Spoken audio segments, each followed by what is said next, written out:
early stage researcher at the University of East Finland. So, and he's going to take 1 year more there in order to finish his PhD.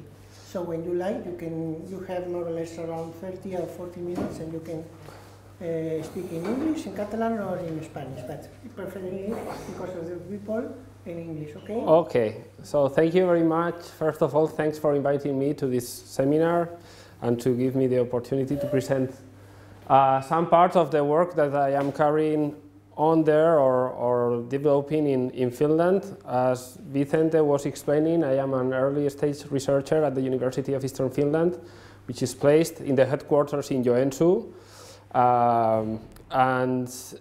There I am working mainly on things related to science-based forest management and planning, and I will present today, in fact the speech today is about growth and yield modeling. It's one of the parts or of the sections that can be used in order to improve this science-based forest management and planning, and I will present a case study which is not so much about showing different models and fitting things, but it's more a conceptual approach that can be applied also for Mediterranean forests, in fact. So, the idea is that in modern forest planning, we are working with forest systems, and we need models in order to be able to predict how the stand dynamics or how the forests will evolve. And once we have those kind of science-based models, then based on those models we are able to simulate different forest management scenarios and so on. But then if we want to compare also different management alternatives, then we can go to optimization techniques in order to select what forest management schedules are the best. If you have any questions, you can interrupt me whenever you want or wait at the end. It doesn't matter to me. It's the same. So you can see that the basis for this modern forest planning scheme is the modeling thing. And today I will present you this case study, some research that we carried out in Mediterranean forests. And at the end, if we have still time, I will show you some tools, software that I have developed in order to be able to simulate and optimize the forest management planning based on models. So, what I am going to present as the modeling part is this study that it is called even-aged or uneven-aged growth modeling. If you don't know what is even-aged or uneven-aged and so on because you are coming from another field, I will explain it briefly now. But the idea is what is a suitable approach for semi-even-aged pine stands. If you have more interest about this, you can have further information, or you will find more information with more details in a paper that is published in Annals of Forest Science, and the University of Lleida participated because one of the authors of the paper is from here, José Antonio Bonet, that you may know. Okay, so if you have more questions, you can ask me about the paper, or you can find it in the web page. Okay, so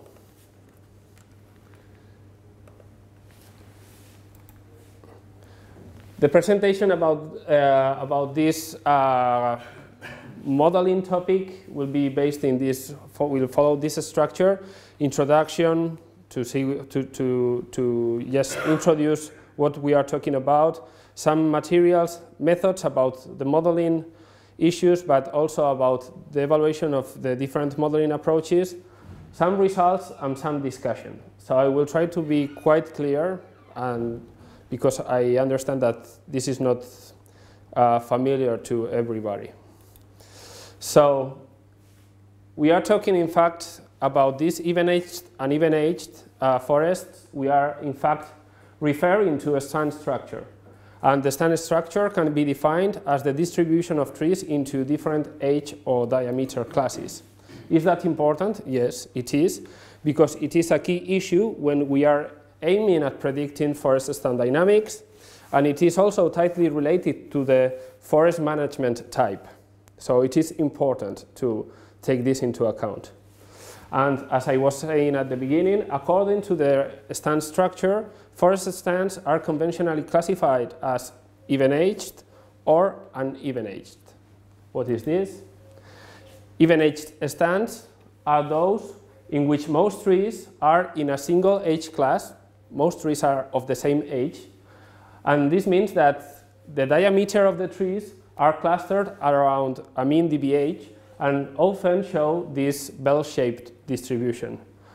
On the other hand, uneven-aged stands are those in which you have trees of different or of many ages and sizes, and they often present this kind of diameter distribution, which is commonly known as reverse J shape. So far, most growth models for different pinus species have assumed the stands to be either even-aged, so there were assumptions about the structure of the stand, and they said, okay, this species is mainly even-aged. And then the researchers or the modelers were applying an even-aged modeling approach, or the stands, forest stands, were assumed to be uneven-aged, and then the modelers were using an uneven-aged modeling approach. However, under natural conditions, forest stands are not perfectly even-aged or perfectly uneven-aged, but they present gradations between these two theoretical stand structures. And this is very typical in the Mediterranean forests, for example. Why? In fact, because in many areas which are dominated by pines, this is a study which is focused on Mediterranean pine forest in the Eastern Mediterranean. In many areas dominated by pines, the even-aged silvicultural scheme has often been modified by cutting those trees which were mainly dominant, the biggest ones, according to the needs of forest owners and users, those ones.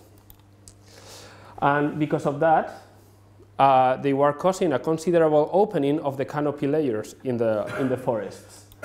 And in consequence, as a consequence of this, the opening of the canopy layer, the regeneration has been boosted historically due to this type of forest management. Okay. And then, along decades of this forest management type, these periodical selection cuttings of trees have led forest stands to some deviations from the complete or the perfect even-agedness and so on. But they cannot be either classified as uneven-aged. They are something in between that could be called or classified as semi-even-aged. Is this transition structure, complex structures that do not follow the theoretical assumptions. And this is what we usually find in nature. So this is the purpose of the study, or this was the purpose of the study. What is a suitable modeling approach to deal with these real forest stand structures which are complex and which do not follow the theoretical foundations of the theoretical modeling science? Or we can, if we formulate this question in another way, the aim of the study is how to predict the dynamics of semi-even-aged stands using forest management-oriented models, growth and yield models.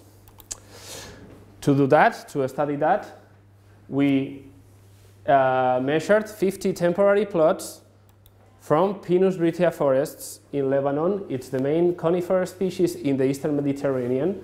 The black area in there is the worldwide natural distribution of this pine.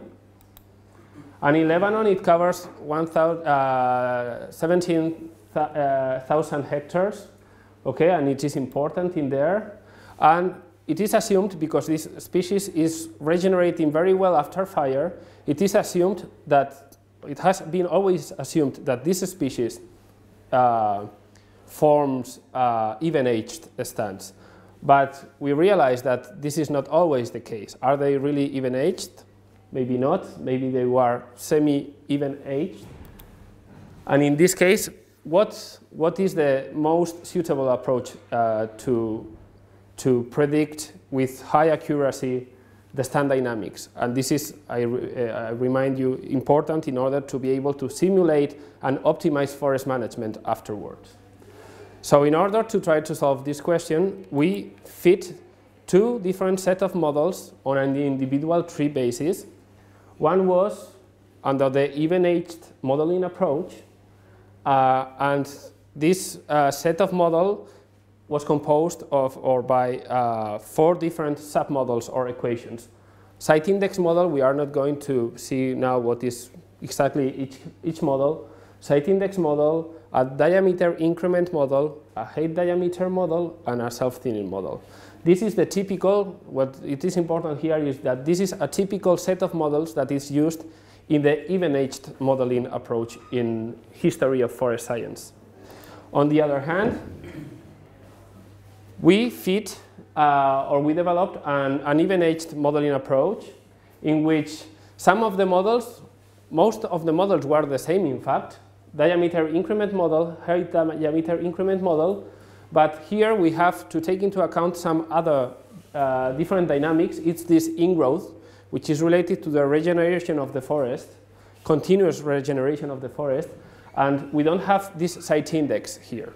So this was the analysis that we will present now. Is based on these 2 modeling approaches. So, how did we check how well was one approach or the other? In fact, what we did is to simulate, based on those models, a 20-year growth period using both modeling approaches separately. The starting point was 20 years ago, because we had information of the stands 20 years ago, and then we simulated the 20-year growth period until the current situation that we also know. So we can compare what is the difference between the observed situation nowadays and the predicted one based on the models. And then we used some additional equations to compute the volume, and the predictions obtained from the simulation process were compared to the measured or to the observed ones in terms of volume. To do this in a systematic way, we need to prepare or to make ready the evaluation data sets. As I told you, we had in total 50 plots that included all stands, and then we had to classify the 50% most even-aged plots and the most uneven-aged plots. Remember that the stand structure is quite complex. It's not really even-aged and not really uneven-aged. But in order to test the modeling approaches, we needed to systematize, or I don't know how to say that in English exactly, but in this way, the information that we had. And how did we do this? So based on a criterion that is based on the standard deviation and the skewness of the distribution. In fact, the uneven-agedness is characterized first by higher standard deviations in diameter at breeze height, but also by this kind of J-shaped distribution, which is driven by this skewness statistic. So in order to classify these 50 plots, we used a criterion that is based on the combination of these 2 statistics, the standard deviation of the diameter distribution and its skewness. Okay, so higher standard deviation and higher skew or skewness means higher uneven-agedness. And the result of this, here you have the 50 plots, and the black dots represent the most uneven-aged ones, the 50% most uneven-aged, and then the white or the empty dots represents the most even-aged. And here in the figures you can see that the classification is consistent with the theoretical background of these stand structures. Here you can see more skewed, positively skewed distributions in here, whereas there, in the most even-aged ones, you can see that more bell-shaped distribution and diameters clustering around a mean diameter. Okay, so this was needed. This is just data preparation, in fact. And then in order to systematically check the performance of the different modeling approaches in prediction of real stand dynamics, we designed different ways of checking this. One way was to check the overall performance, and this means that we applied the even-aged modeling approach and the uneven-aged modeling approach to all 50 plots. Okay, 2 different modeling approaches to all the 50 plots, and this is the overall performance, and we call that like this. Then we said, okay, but let's check how good is the even-aged modeling approach when predicting the most uneven-aged stands. And at the same time, let's check how well or how good is the uneven-aged approach when predicting the stand dynamics of the most even-aged stands. And we call that cross-performance. And finally, we said, okay, and let's see how good is the even-aged approach when predicting the dynamics of the most even-aged stands, and similar thing for the uneven-aged approach. And we called that the self-performance. Okay, so this was the systematic analysis that we carried out in order to try to answer the question that I presented you at the beginning. The main criteria used to drive this analysis was the root mean square deviation, and then a partitioning into 3 different additive components of this statistic. One is the square bias, the another one is the non-unity slope, and another one which is called the lack of correlation. And why? This is just formulas. Why? Because these 3 additive components of the mean square deviation allow to take into account all possible sources of discrepancy from the perfect fit. So the discrepancies from the differences between the predicted and the observed values. So you can take into account, by using those different components, the translation differences or discrepancies, the rotation discrepancies, and the scatter discrepancies between predicted and observed values. That is why we did that. Okay, the results. The equations of the even-aged approach presented always systematically a better statistical fitting. For example, in the diameter increment model, the residual standard error of the even-aged approach was lower. In the height diameter model, the even-aged approach, the residual standard error was also lower.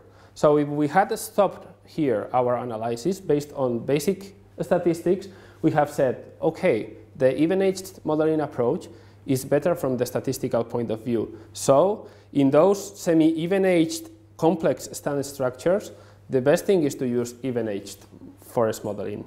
But because we performed this kind of systematic analysis based on the simulations, based on the models, then we found different results, in fact. And when applying the simulations and comparing the evolution and the predictions with the reality, we realized that, in fact, both in the overall performance, that this means checking both modeling approaches with all the 50 plots, the overall performance had the same error. The global error was the same for both modeling approaches. But the bias of the uneven-aged approach was lower. Also, the problems related to the non-unity slope were better for the uneven-aged approach, and only the lack of correlation was better for the even-aged approach. Okay, and this can be seen directly from the figures that you have on top. And then we said, okay, now we will see what happens with the cross performance. That means checking the even-aged modeling approach on the most uneven-aged data and the opposite. And we found that the overall error in prediction was lower for the uneven-aged approach. It was also less biased, and it had a lower non-unity slope criterion, which is also good. And again, the only criterion that was worse for the uneven-aged approach and better for the even-aged one was this lack of correlation. And what happens if we have a look to the self-performance? If you remember, this means how good the even-aged modeling approach predicts the stand dynamics of the most even-aged plots or stands. And in this case, the even-aged modeling approach has lower global error, but still, the uneven-aged modeling approach was less biased, the non-unity slope was again better, and as in the previous cases, the lack of correlation was the only additive component that was better for the even-aged approach. This has an explanation, and it is because in this approach, even-aged, we are using a predictor which is site index, which is a very smart predictor when you are dealing with really even-aged structures. So it captures more information, and that's why the lack of correlation is reduced in this even-aged approach. It's just a question about what are the predictors that you use.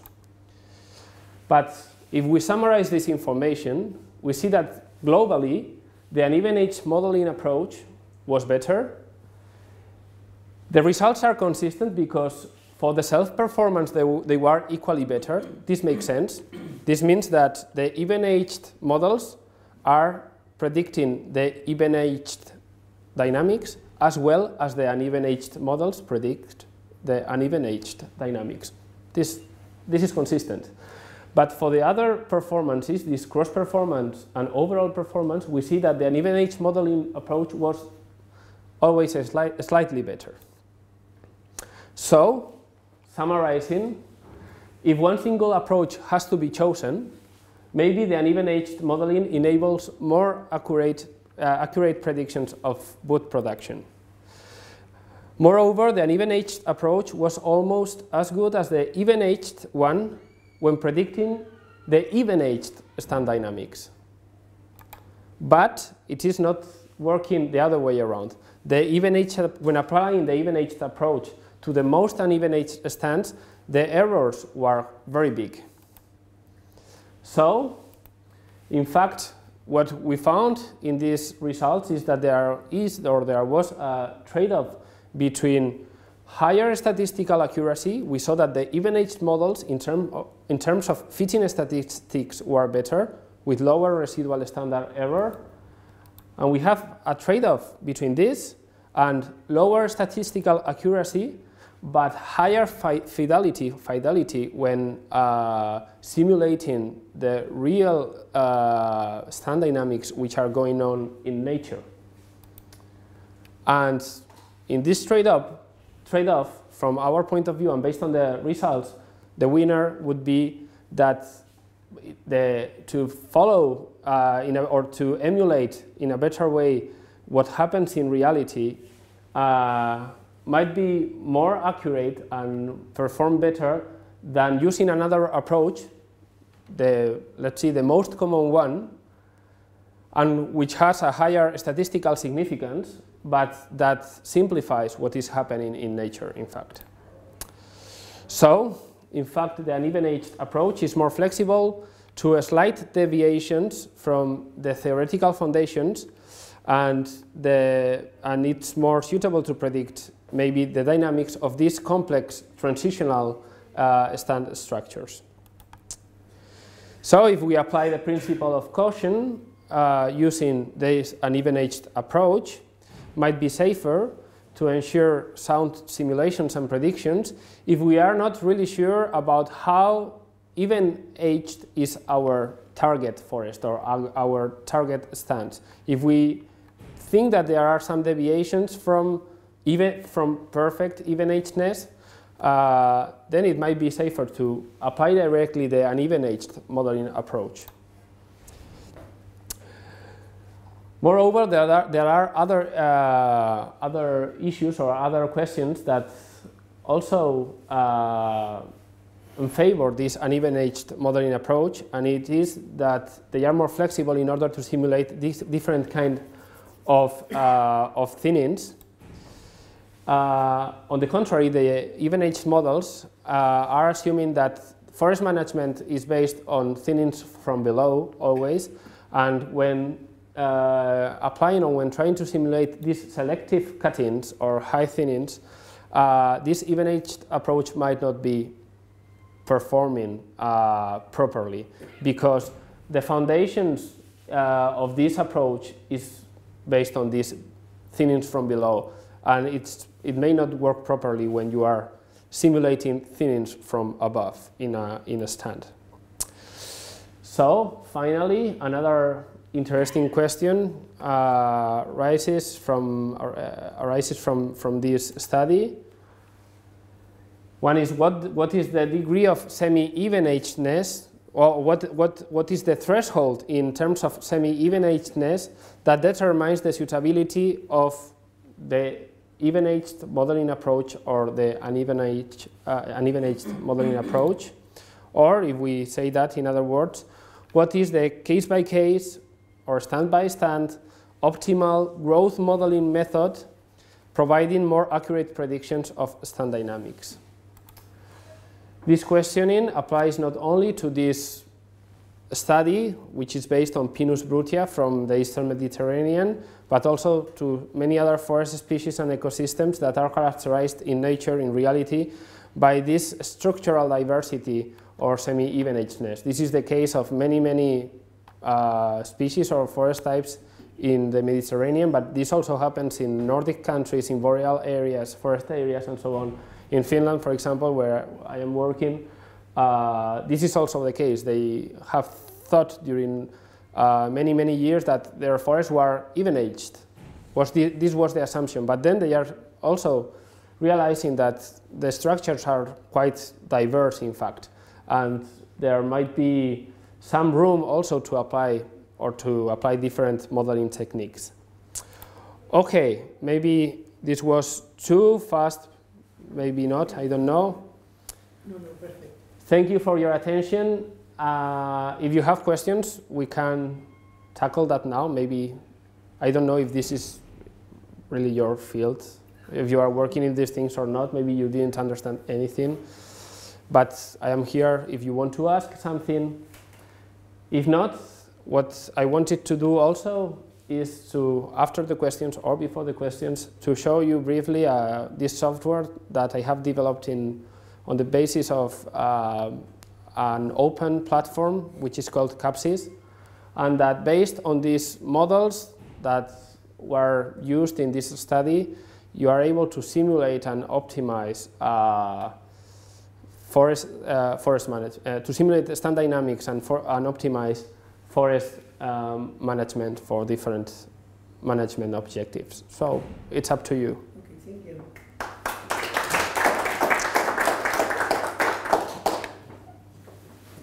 Time for questions.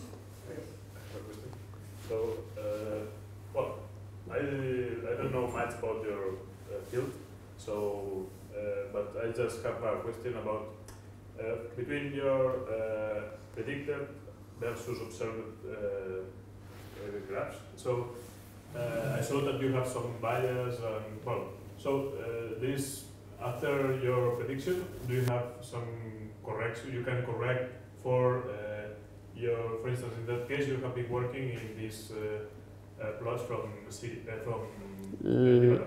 So I don't know. Once that you have the model and you know that the model is producing some bias for these plots in Lebanon, for instance, you can make a post correction. You know, so for instance, with a regression, you know, if always it's biased, so always it's overestimating the small the smaller trees or something like this. I don't know. I have seen. I don't know if it was biomass produced. Volume. Volume yes. Mm-hmm. Okay, so for instance, it always was overestimating in the smaller cases. So I don't know. You know what I mean? You can correct it. Yeah. Just with a simple regression or something. Yeah. Or something stupid. Yeah, that's a good point. That's a good question. In fact, this bias and so on is not the bias of the model that you get from a regression. It's the bias of the prediction after a 20 years simulation. Yes. So one thing is that sometimes, for example, when you are fitting a model in a linear form and then you are back transforming into the original scale, you need to add some bias correction factors in order to take into account this. In this case, the aim was to fit, based on the data that we had, the best even-aged model set possible, the best one according to the fitting statistics. So the model that you would choose or you would select if you were working only under that approach, and the same thing with the other modeling approach, the uneven-aged one. So we developed those, let's say, best models under two different modeling approaches and different assumptions about the stand dynamics. And then based on that, based on those best models possible, the one that other researchers would have fitted for those ecosystems, we simulated the stand dynamics based on that. And this, sorry, and this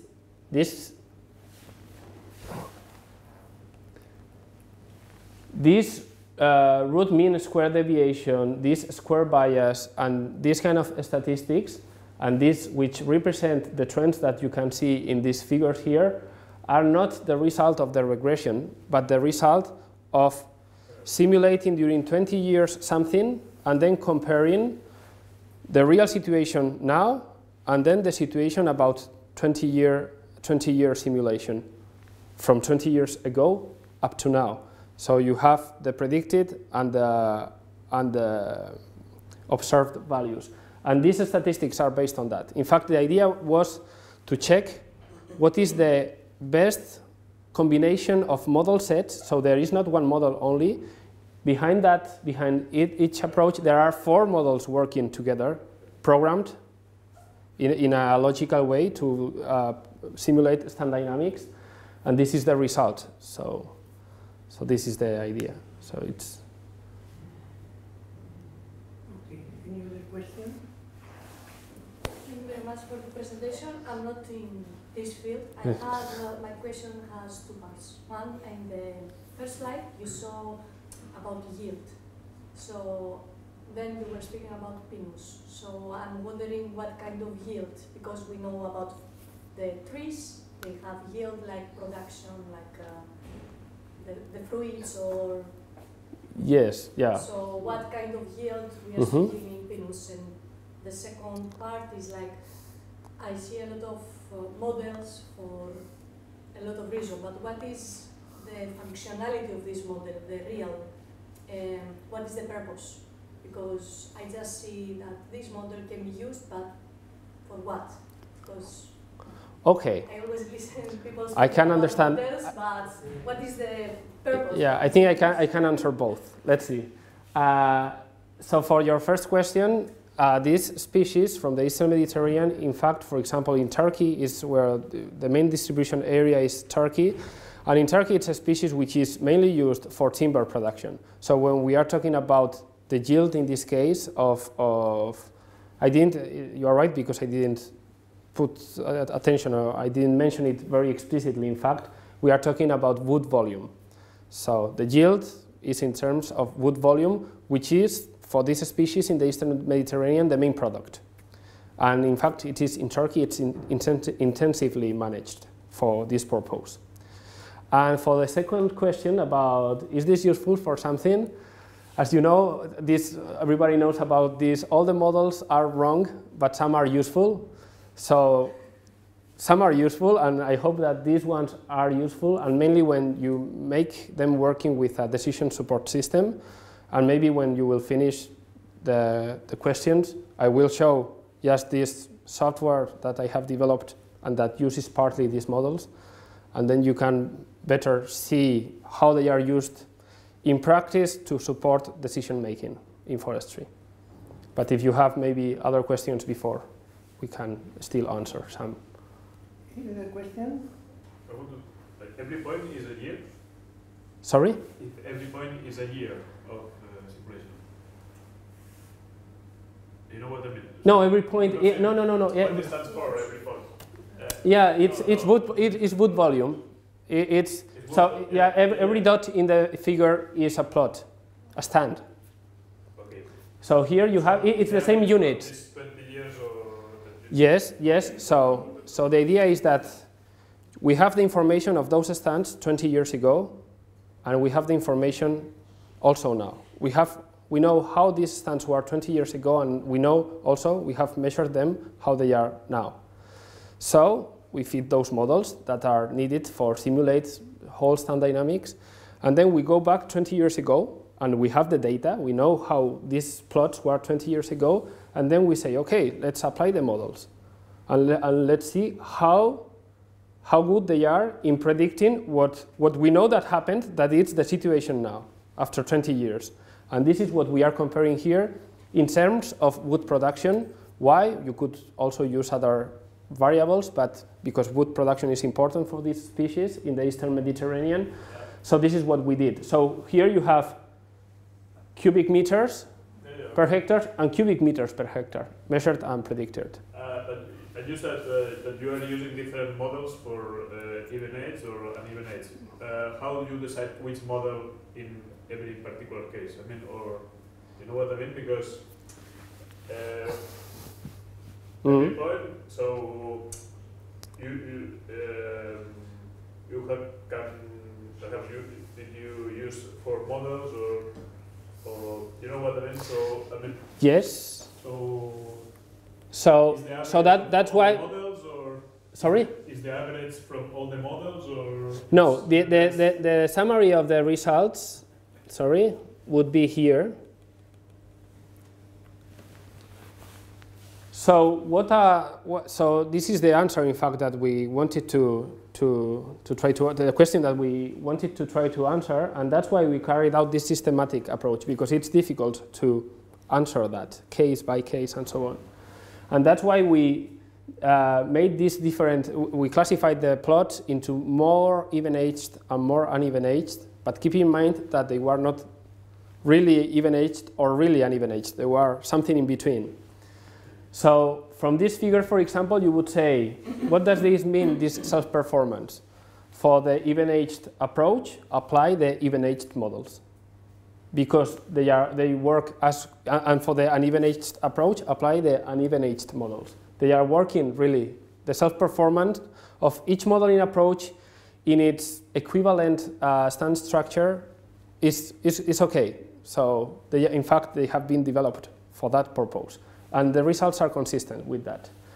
But then for complex stand structures, which are not really even-aged, as this is the case for this species, and it might be the case for other species in the Mediterranean and in other regions of the world, then what this figure is telling you is that the overall, the performance of this systematic, based on this systematic analysis, is slightly better for the uneven-aged modeling approach. And the summary of this means that, okay, if you are sure that you are working with really even-aged stands, so that the theoretical foundations behind even-aged stands and even-aged forest management, so all the trees more or less of the same age, of the same size, and also trees that, and also a forest management that is based mainly on thinnings from below, not selective cuttings or thinnings from above and so on.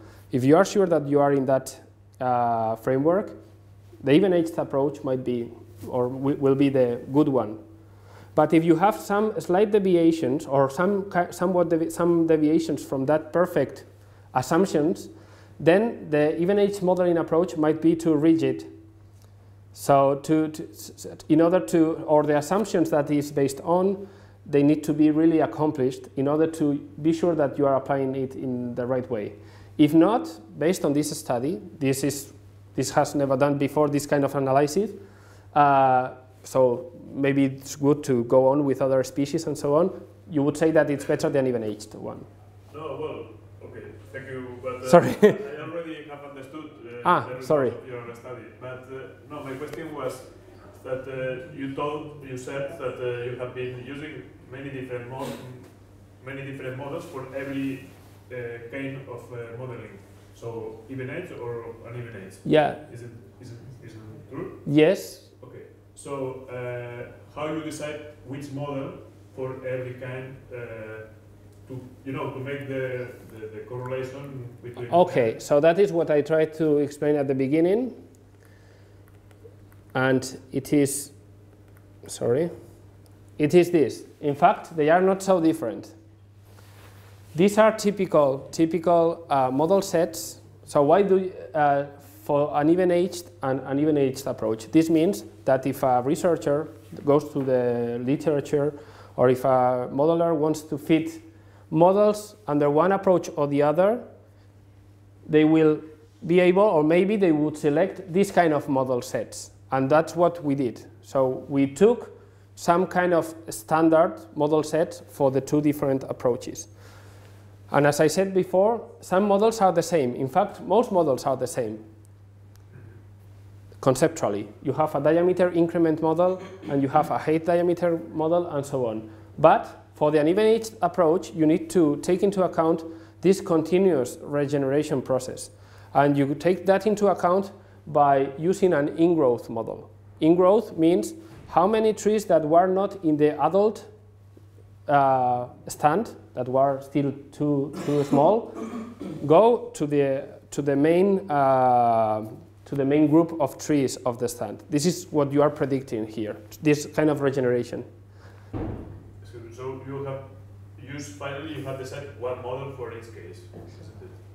Yes, but not only that. So then site index is based on the relationship between dominant height and age, which is suitable for the even-aged approach based on the assumptions, strong assumptions made on that modeling and forest management framework. But then this means this affects also the other models. In the even-aged approach, the site index model is used to predict the site quality, the site productivity, and how it affects diameter increment. However, in this approach, we didn't use site index, because it would lead to wrong simulations, because the assumptions of site index are very strong and do not apply for the uneven-aged structures and forest management type. So here the site quality of diameter increment, site quality is also assessed using other variables, indirect methods, like for example a slope of the stand, soil depth, soil type, altitude, which is related or correlated with climatic variables, and so on. So there are two models which are conceptually completely different. Ingrowth against site index, the purpose is different, but this also affects some other models. So this is how it is done. And these sets, how do you select those models? As I said, they are the best ones possible based on the data.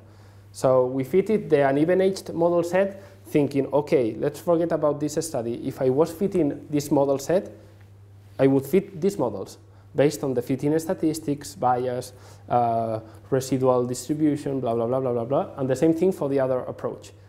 Once we had those two model sets ready, the best ones, we said, okay, now let's go to the reality and let's simulate how well they work in real life after 20 years of simulation. Anyway, it was based on your knowledge. It was not, you didn't compare which was the best parameter or best kind of simulation for every kind. You know what I mean? No, yes. You decide, okay, this is the perfect simulation for uneven yes. Approach. So, yes. And after that, when you decide this is the model, so you did it, you made it. Yes, yes. We were not because in the modeling process you are tuning, it's fine-tuning process for every model. So every time that you are adding a predictor or a transformation of the predictor, and so if you have to run all the thing every time that you add or remove something or a transformation of something for the whole thing, we thought that yes, it was done in this way, as in the way that usually it would be done, in fact. But it's as you say, it was carried out as you were mentioning. Okay, I think you can discuss later more. So thank you very much for such a beautiful presentation. Okay. And well, applause. Okay, you're welcome.